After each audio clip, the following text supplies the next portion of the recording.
Hi, I'm Marlena. Last week, my sister looked me straight in the eye and said, "Why don't you just disappear?" And my mother? She agreed. So I left. Quietly.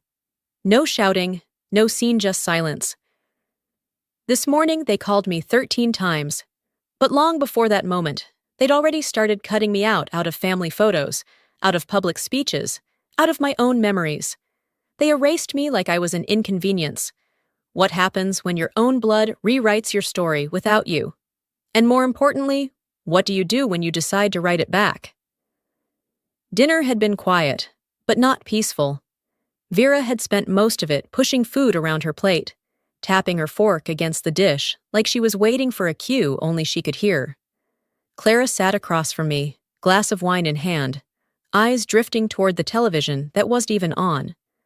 The roast was lukewarm, the salad untouched. No one had said much. That should have warned me something was coming. It did. Vera set her fork down with a sharp clink. "Why don't you just disappear?" I blinked. My brain didn't quite catch up with my ears at first. She said it casually, like ordering a refill. No heat, no sarcasm. Just a flat suggestion to vanish. Before I could respond, before I even found breath, Clara looked up from her wine and added, "Maybe we'd all be better off." And there it was.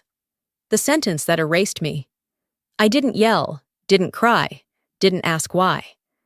I just stared at both of them and realized, for the first time in my adult life, that they meant it.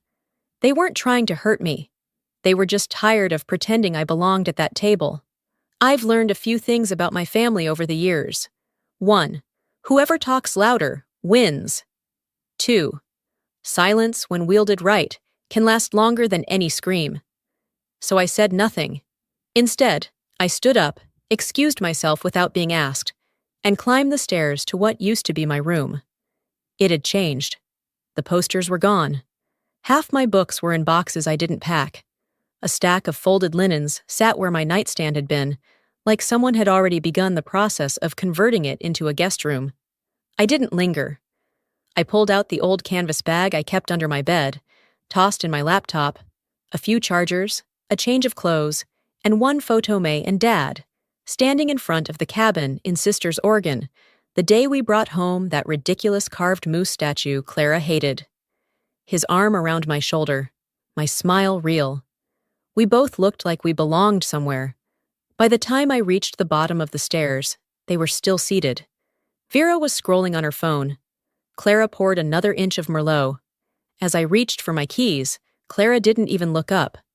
"You always take things too personally," she said, like it was some medical diagnosis. I held the door a second longer than necessary.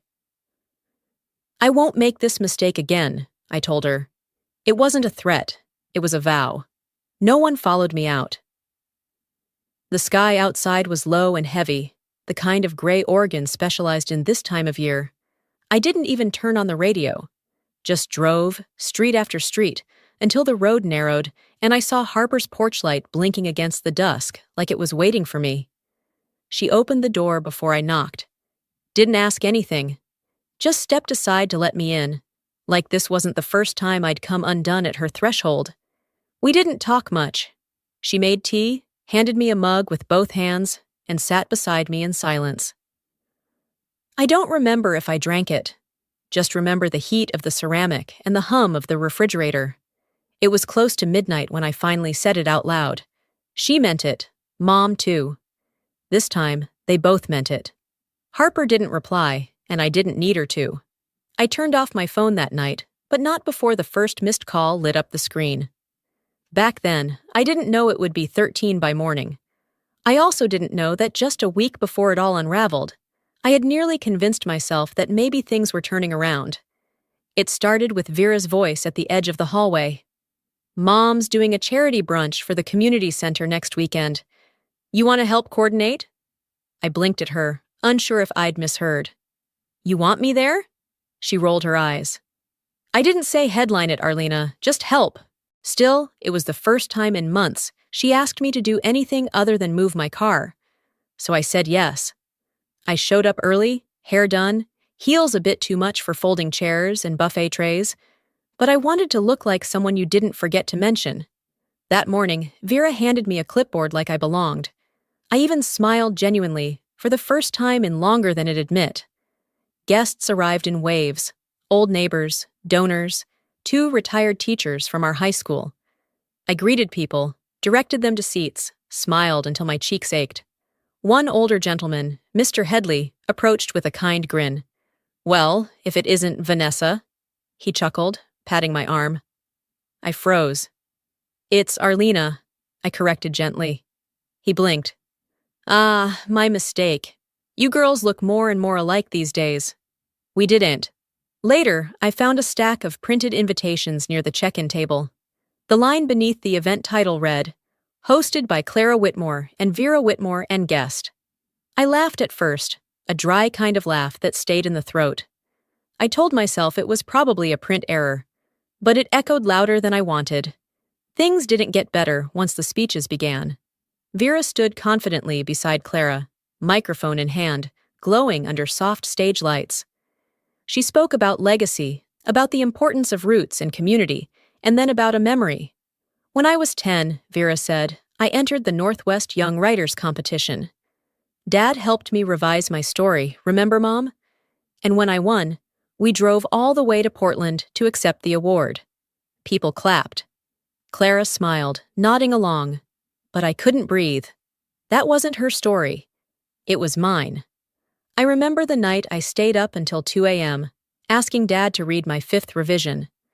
I remember how Vera didn't care, how she'd rolled her eyes at me hunched over the desk. And I remember Dad whispering, "They'll remember this one, sweetheart." But now they clapped for her, and I sat at the back of the room, watching a piece of my childhood pass hands like it never belonged to me. After the event, I pulled Vera aside in the foyer while people milled around with paper cups of lukewarm coffee. "Why would you tell that story?" I asked quietly.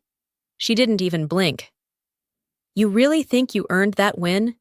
You wouldn't have even finished that story if Mom hadn't begged me to help you clean up the ending." "That's not true." She leaned closer. "Everything you have you owe us. You're just living off what we built." Behind her, Clara hovered nearby, listening. I waited for her to say something. To correct the record, to protect the daughter she always called her quiet one. But Clara turned away, offering a polite nod to someone walking by. That night, I sat in my car outside Harper's place. The windows fogged slightly, though I wasn't cold. I didn't knock, didn't go inside, just stared at myself in the rearview mirror. What if Vera was right? What if none of it had ever been mine? Memories are fragile things. Twist them enough times, and even the person who lived them starts to forget where the truth ends and the lie begins. I drove home before midnight. My apartment was still and dim. I dropped my purse by the door, kicked off my shoes, and stood at the edge of my bedroom. I'd packed a weekend bag, expecting I might stay with Harper after the brunch. I unpacked it, folded everything neatly, slid it back into the closet like it had never moved. Maybe I was being too sensitive, I whispered aloud, though no one was listening. But something deep beneath that sentence already knew this wasn't the first rewrite, and it wouldn't be the last. 3 days before I left, I stepped back into the house I used to call home. Vera had texted that morning, asking for a USB drive with some files from an old project we worked on years ago, something I'd kept because she hadn't. The tone of her message was uncharacteristically polite. I took that as a sign of goodwill. I shouldn't have. The living room smelled like polish and lilacs. Someone had been through here recently, probably a cleaner. Everything looked curated, almost staged. I moved toward the fireplace, glancing at the mantel, and froze. The photo, that same family portrait we'd taken in Yellowstone. Dad had insisted we dress like we weren't miserable cockies, matching shirts, fake laughs. It was staged and awkward, but it was one of the last pictures of all 4 of us together. Except now it was 8. The print over the mantel was a larger version, but something was off. I took a step closer. Vera, center. Clara next to her. Dad on the right, hand resting on Vera's shoulder. The far left, where I remembered standing with my arm looped awkwardly behind Vera's, back gone. Cropped out. The background extended just enough to fill the space where E'd once been. My stomach dipped. I reached for my phone and opened the original in my gallery. I'd saved it years ago in a folder called Things Worth Keeping. I held it up to the framed version. Same date, same outfits, same trees in the background. Just one person missing. Me. I didn't say anything. I just stood there staring at that empty space like it might give me a reason. Upstairs, I heard movement. Laundry being folded, drawers opening and closing. I followed the sound, driven less by curiosity and more by the hollow feeling spreading in my chest. My old room wasn't mine anymore. The paint was the same, but the energy had shifted. Vera stood inside, folding towels. On the back of my old desk chair hung a soft blue satin dress. I knew that fabric. I'd picked it out myself. Dad had it tailored for me for my 28th birthday. "Where'd you find that?" I asked, voice low but steady. She didn't look up. "It was in storage. I had it taken in." "You had it?" "What?" "You haven't worn it in years," she said, like that explained everything. "That wasn't yours to alter," I said. The edges of my voice frayed. Vera shrugged. "It's not like he's here to care anymore." That line did more damage than she probably intended, or maybe exactly what she meant it to. Clara appeared in the doorway just then, drying her hands on a kitchen towel. She glanced between us and offered a strained smile. "Tea's on," she said. "Why don't you both come downstairs?" I waited for something else. An acknowledgement. Even a look in my direction that hinted she'd noticed what just happened. Nothing came. Her face was as still as the photo downstairs framed, unmoved, adjusted to fit the narrative. I left without a word. In the driveway, I sat in my car for a long time. The interior was warm from the afternoon sun, but I felt cold. My fingers trembled slightly on the steering wheel. I turned the engine over, then off. Just sat there. "They're not just taking space," I whispered to no one. "They're rewriting the story." I saw Dad's handwriting flash through my memory, his note in the back of my old poetry journal. Memories are how we protect what matters. What happens when the people around you start sanding the edges off your life until even you can't be sure what was ever real? I drove back to my apartment slowly, stopping once for gas I didn't really need. I needed the pause more than the fuel. The silence. That night, I pulled out the old hard drive I hadn't touched in over a year. It clicked to life with a slow hum. I created a new folder and labeled it Proof. I copied photozones with me in them, emails, screenshots, text threads, a voice memo from Dad saved from my 25th birthday.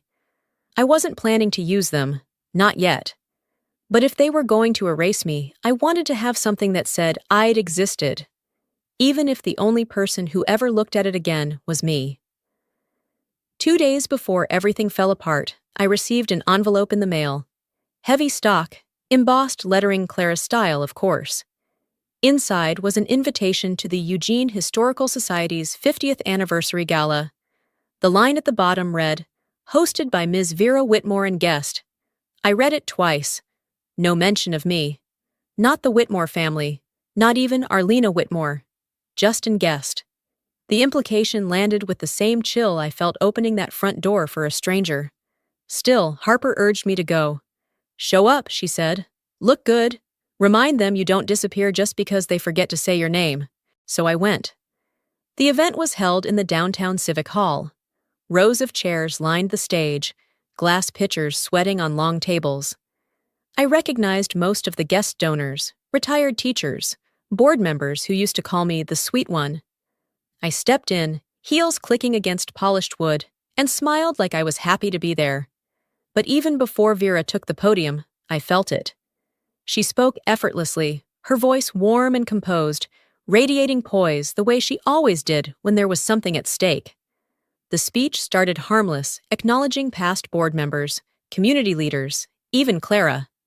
Then came the part that stung. I remember driving across counties with Mom, Vera said, delivering brochures by hand, going door to door, back when we were just starting the foundation. She paused, smiling. Clara beamed in return. That had been my idea, my beat-up Honda. My summer spent mapping routes on sticky notes and running into grocery stores for cold coffee and hand sanitizer.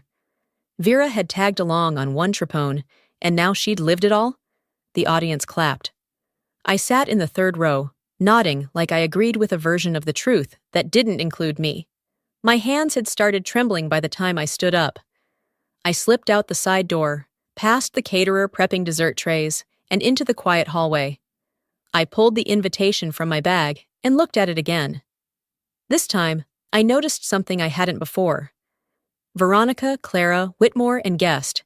They'd even added her middle name, Full Legacy. I folded the card in half and slid it into the trash near the restroom. No drama, just done. But that wasn't the first time something like this had happened.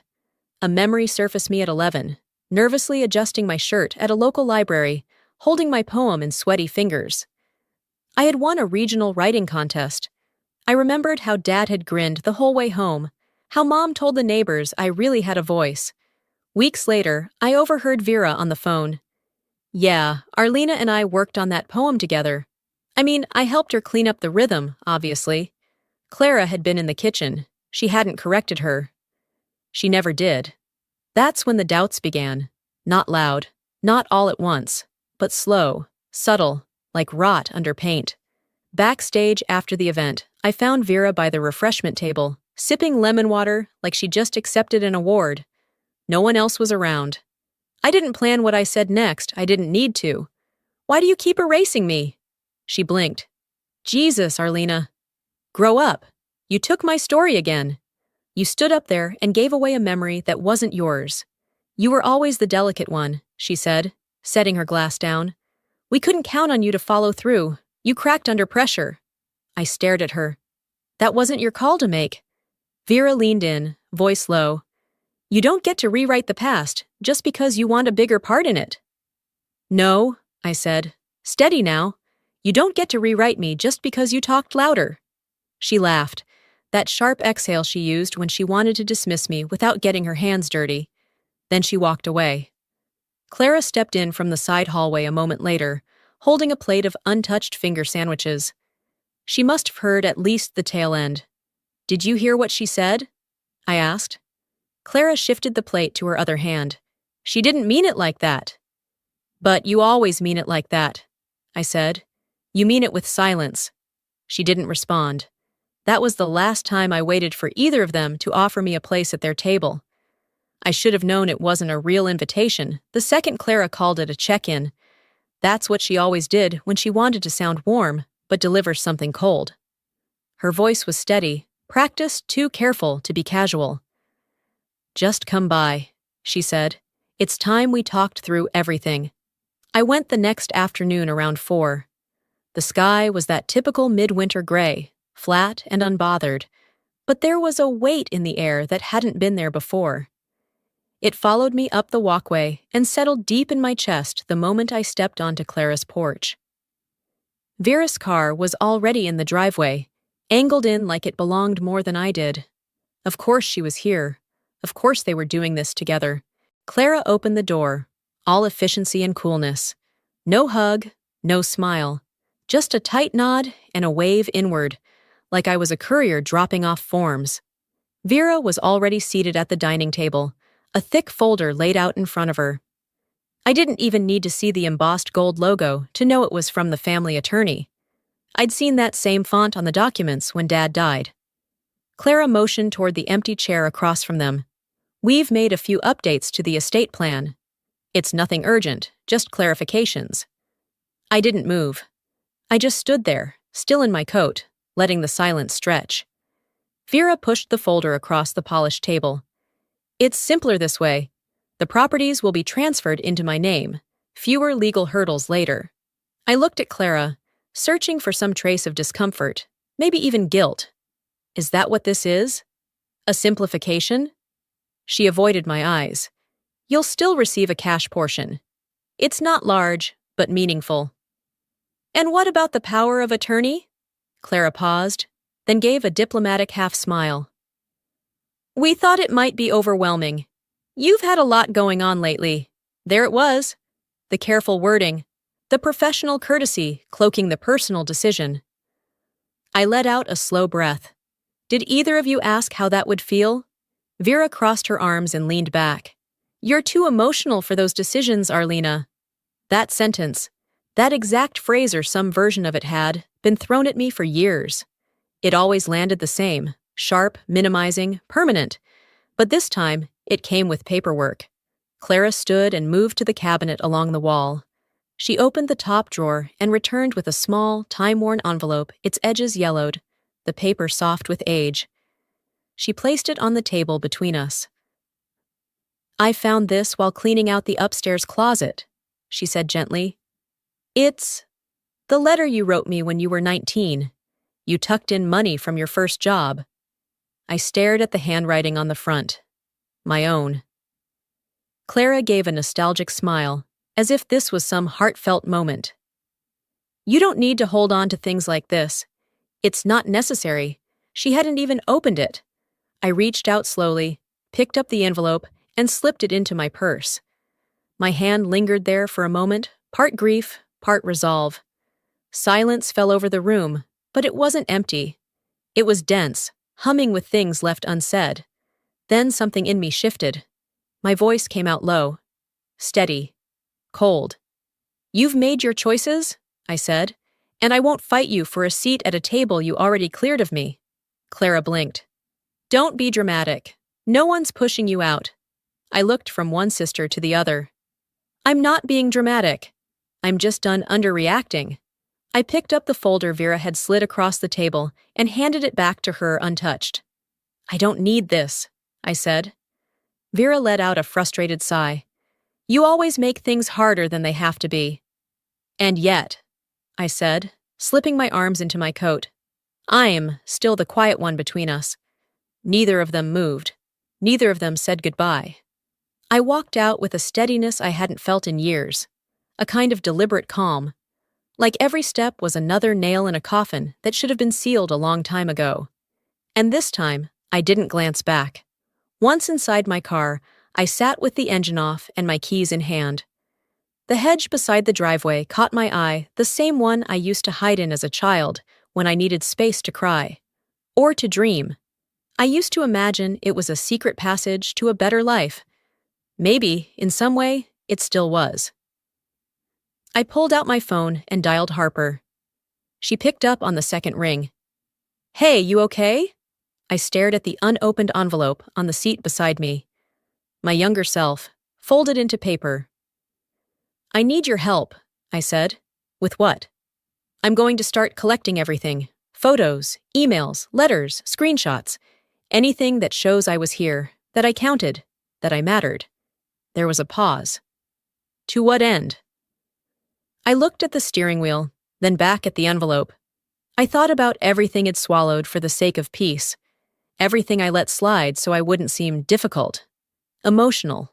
Too much. To remind them I existed, I said quietly. Before I prove it. The morning I left, I wasn't supposed to be awake that early. Sleep had only half worked its magic after the conversation with Clara and Vera. My chest still felt tight, like my ribs had forgotten how to hold anything but hurt. I rolled over, planning to bury myself for another hour, but then came the ping. I wasn't expecting much, probably a newsletter or some spam, but my eyes caught the subject line, Final Edits Approved Tribute Video. It was part of an email thread between Vera and a public relations contractor. I wasn't supposed to be copied. At first, I didn't understand what I was looking at. The tone was professional, the exchange efficient, but halfway down the thread, it hit. Make sure Arlena's part isn't included in the final cut, Vera had written. We've already aligned the messaging. A reply followed quickly. Understood. Replacing with extended Vera clip. I read it again, then a third time. I should have been furious. I should have thrown the laptop across the room. But I just sat there, frozen. Like my body knew this wasn't news, just confirmation. A silent erasure, handled in plain sight. The tribute video. Clara's milestone birthday. That ridiculous garden party full of lanterns and curated nostalgia. I'd spent hours filming my segment, pulling the curtains just right to catch golden light, repeating takes because my voice kept cracking. I'd even cried once, talking about how she used to read to us under the jacaranda tree, and it never aired. Not because it didn't land, because Vera had deleted me again. By noon, I was at Harper's place.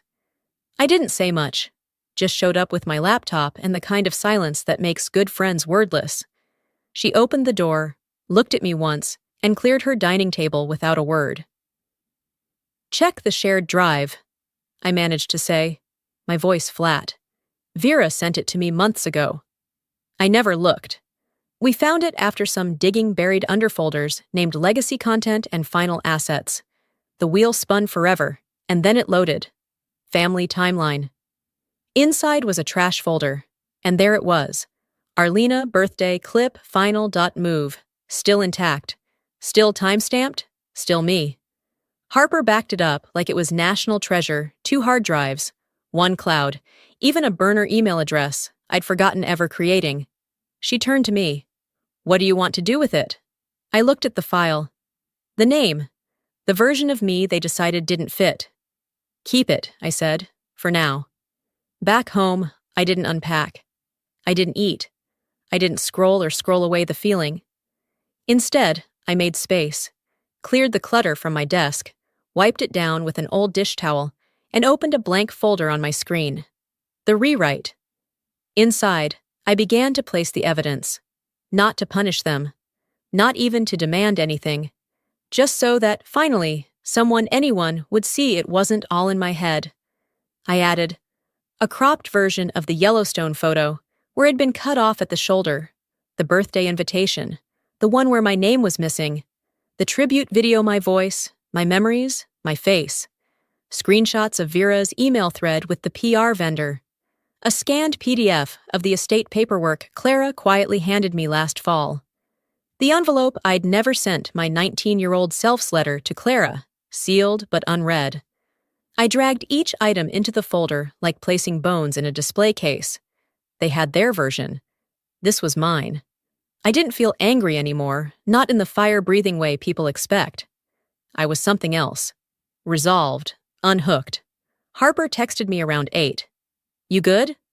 I stared at it for a while, then typed back, "I'm about to be." I opened a new message window. No salutation, no sign-off. Just 2 attachments. The tribute video, a screenshot of Vera's instruction to erase me. And then I addressed the email not to Vera, not even to Clara, but to the people who mattered most in their world. Clara's nonprofit board, her closest donors, the foundation's media consultant. Subject line, "This was her daughter too." I stared at the send button, not because I was unsure, but because I wanted to remember the stillness right before. Then I clicked. No fire, no thunder. Just truth, quiet and final. I stood up and walked to the window. Outside, the city pulsed taillights, porch lights, apartments blinking on one by one. Life, indifferent but alive. They could keep pretending I was never part of the story. But not this time. This time, I wrote it down. The magazine was everywhere.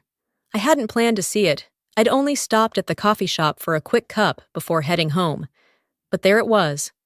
A fresh stack of glossy covers at the register, proudly displayed like some kind of local gospel. Clara and Vera stood side by side on the cover, both in crisp pastels, arms gently linked, smiles carefully measured. "The women behind the legacy," the headline read. I didn't pick it up at first, just stared at the pile like it might catch fire if I looked long enough. Curiosity got the better of me. I opened it with the care you reserve for something that might break you. The feature was glowing. Paragraph after paragraph about their tireless work building the foundation, launching initiatives, nurturing a family legacy of female leadership. I scanned for my name. Nothing. Not even a footnote. And then came the kicker: Vera, quoted as the sole visionary behind the scholarship fund I had drafted, named, and fought to establish when no one else thought it was worth the trouble. I sat down at the nearest table and stared at the page, the steam from my coffee curling upward like it couldn't stand the company either. Within the hour, my phone buzzed with messages. Just saw the article. So proud of your family. Didn't know you stepped back. Must have been hard. And the one that finally made me put the phone face down. Vera really carried things, huh? I texted Harper. I didn't step back. I got shoved. By late afternoon, I was parked outside Clara's place. The sky had shifted into a muted blue, clouds rolling over like they knew what was coming. I walked in without knocking. She was in the sunroom, watering plants. Vera wasn't there. I didn't wait to exchange pleasantries. I made my way to the hallway that once displayed our childhood art back when Clara pretended to be proud of both of us. And then I saw it. The painting I made at 14.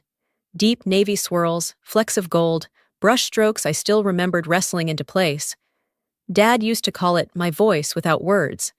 Now, it hung in a polished wooden frame with Vera's name signed neatly in the bottom corner. I stood in front of it, the air gone thin. You knew that was mine, I said quietly. Clara appeared behind me. I thought you wouldn't care. It's been years. I turned to her. So because I stopped asking for space, you assumed I didn't deserve any. She opened her mouth but said nothing. I walked toward the bookshelf, letting my eyes scan for other ghosts. And there they were, 2 awards I'd received in college, now displayed as part of a timeline exhibit Vera had arranged in the hallway. Only her name was listed on the tags. This isn't about memory anymore, I said. It's about intent. Clara didn't look at me. You're not just letting her rewrite everything, I said. You're helping her do it. There was nothing left to salvage in that room. I didn't yell, didn't cry, just took out my phone and snapped a picture of the painting. Then another of the mislabeled awards. That night, I sat in my apartment, lights dimmed, silence thick. I opened a new email, addressed it to the editor of the magazine. No greeting, just attachments. Side-by-side scans of my original scholarship proposal and the published version Vera had submitted months later with subtle edits. But all my structure. The timestamps were clear. The signatures, not hers. I included the painting photo, attached a digital version of the same art from a decade-old hard drive, same name, same brush patterns, with my signature digitally embedded from back then. Subject: you might want to fact-check your front page. I didn't sign it. I didn't have to. By morning, the article was gone from the magazine's website. No correction, no apology. But I knew Clara's inbox was catching heat. Harper forwarded me a screenshot from a board member asking, why wasn't Arlena listed? Another said, can we confirm authorship of the fund language? I didn't need them to respond. I just needed the silence that followed to be theirs for once, not mine. I hadn't planned on checking my phone again that night. After the magazine pulled the article and silence filled the void Vera once used to control every conversation, I'd expected peace. Or at least quiet. But peace is never what it seems when it comes from people who built their comfort on your exclusion. The screen lit up around 10:17 p.m. Vera's name flashed, followed by a single message. Shell spiral. Let her. No one believes her anyway. No greeting. No punctuation. And more importantly, no name. Just she. It wasn't for me. Clearly meant for Clara. But it landed in my inbox anyway. I stared at the message for a long time, unsure if I felt more insulted by the words, or the fact that, even in private, I was never granted the decency of a name. She. Like I was a storm they could watch from a window. Like I didn't live inside the house, too. I didn't respond. Instead, I stepped outside Harper's apartment. The porch light buzzed overhead, casting a faint halo across the sidewalk. I paced the driveway once, twice, trying to keep my breath steady. Harper came out a minute later, arms folded under her hoodie. She sent it to you? She asked, already knowing. Wrong thread, maybe, I muttered. Right target. She waited, giving me space to sort the words I didn't know how to say. They never saw me as part of this family, I finally said. Just someone to contain. To quiet down. Harper didn't interrupt. I'm not going back, I added. Not even for closure, because there's nothing left to close. Later, we sat on her couch, half a mug of lukewarm tea between us. She went digging through an old drawer of tech junk, tossing out chargers and scratched-up thumb drives. Then she found Ita, portable hard drive I'd forgotten I gave her years ago when I was clearing out my childhood desk. "I don't know if it still works," she said. It did. The files loaded slowly, but there it was. A folder labeled, "Letters That Didn't Need Stamps." Inside, a document titled, "For Arlenaev, I Don't Get to Say It." My hands trembled. I double-clicked. It was a draft email from Dad. Never sent, never printed, just saved. It read, "Sweetheart, I don't know when this will reach you, or if it ever should. But I see things. I see how Vera needs control more than closeness. I see how your mother fears friction more than injustice. And I see you. You were always the one who saw things clearly. That made you a threat, even in this house. You are not too much. You are not dramatic. You are feeling what others refuse to. Don't let them convince you otherwise. Don't let them make you forget who you are. You see more because you feel more." I sat there with his words glowing on the screen, my heart stretching to hold the weight of both pain and relief. I printed it. I didn't send it to anyone. Not yet. Instead, I added it to a folder on my laptop titled "Not Forgotten," the same place where I'd stored the cropped photos, the deleted video, and every other piece of evidence they'd tried to erase. That night, I emailed just one thing to the community center: the original birthday tribute video, the same one Vera deleted from Clara's event. I offered it, without context, for their upcoming Women's History Month montage. No message, no backstory, only the file. My voice, my story, in full. The next afternoon, it aired quietly online. It didn't go viral. It didn't need to. Clara saw it. She texted Vera one word: "Enough." I saw the read receipt. No reply came. I deleted Vera's accidental message after that, didn't respond, didn't screenshot it. Some things aren't meant to be held onto, even if they're handed to you directly. She expected me to burn down. I didn't. I lit the room instead. The next morning, the phone rang 13 times. I didn't answer. I brewed coffee, opened my laptop, and created a blank document. Not a blog, not a letter, a manuscript. Page 1 read, "The Disappearing Daughter." The calls started just after sunrise. The phone lit up beside my bed, like it knew the day had changed shape before I did. The first came from Clara. Then Vera. Then an unknown number I knew better than to answer. I sat in bed, knees pulled up under the blanket, phone in my palm, listening to the voicemails one by one. Vera's voice, cracked and breathless. "Arlena, I don't know what you think you're doing. You need to stop before you ruin everything." Clara's message was slower, measured, almost rehearsed. "We'd like to speak, if you're open to it." We didn't realize the full extent. But the one that stayed with me was nearly silent. Just a faint sigh, followed by Clara's whisper. "I don't know where we lost you. I didn't save the messages." Later that morning, I pulled on a coat and walked to the river trail a few blocks from my apartment. The same one Dad used to take me to on weekends when we needed a break from the house, from the noise, from them. I tucked his unsent email in my inside pocket. Printed and folded once, it felt like an anchor against my chest. I didn't cry. I let my feet move with the rhythm of the water beside me, the quiet air pulling the tension out of my shoulders, word by word. I am still here. I didn't vanish. That was the sentence I repeated, softly under my breath, like a spell. A truth I carved deeper with every step. When I returned, there was a package leaning against my front door. No return label. No note. Inside, the original family photo. Uncropped. All four of us, standing stiffly in front of Yellowstone's jagged skyline. My arm was still awkwardly slung behind Vera's back. I remembered how we argued about where to stand that day, how Dad eventually said, "It's just a picture, girls." But it wasn't just a picture. It never was. Taped behind the frame was a folded piece of paper. I recognized the yellowing edges, the handwriting mine. It was the poem I'd written at 11, the one Clara pretended not to remember when Vera claimed it as a collaboration. She had kept it, quietly, tucked away. I didn't call to thank her. Some things don't need words. And Vera? She didn't call again. No apology, no explanation. But over the next few days, I saw her name disappear from several press releases, foundation pages, project credits, just gone replaced with the generic team or committee.